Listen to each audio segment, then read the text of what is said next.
热巴新剧《玉娇记》路透照流出，嘟着嘴的热巴可爱到爆炸，这套造型也非常仙气，给热巴加分许多。《玉娇记》开季已经有一段时间了，但剧组非常低调，很少有路透照或者官方剧照发出，而且这组流出的路透照也非常模糊，看来剧组在管理上非常严格。从路透来看，热巴终于把所有头发都梳上去了，两边只留了一点碎发修饰脸型，还在做了编发，提高颅顶高度，搭配的发饰和耳饰是点睛之笔，虽然简单，但是很有特点，秀气中带着英气，十分适合热巴。本周由迪丽热巴和吴磊主演的电视剧《长歌行》正式收官，剧中吴磊和迪丽热巴的歌笋 CP 圈粉无数，甜蜜满分，网友们十分认可吴磊和迪丽热巴的组合，就连合体售后营业也没让网友们失望。今年和热巴组 CP 的男演员不止吴磊，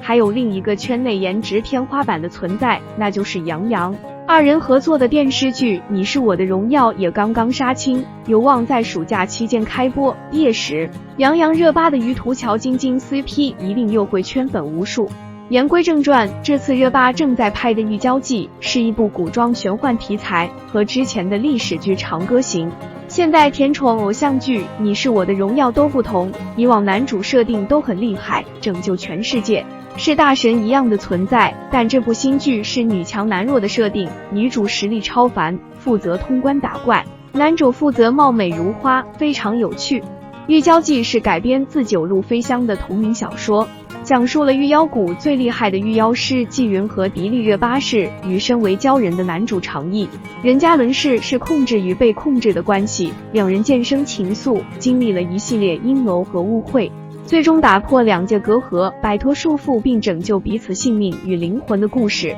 玉娇记》这种女强男弱的虐心电视剧会爆吗？在迪丽热巴与吴磊和杨洋的 CP 之后，在大家期待《玉娇记》中热巴和任嘉伦的撕批吗？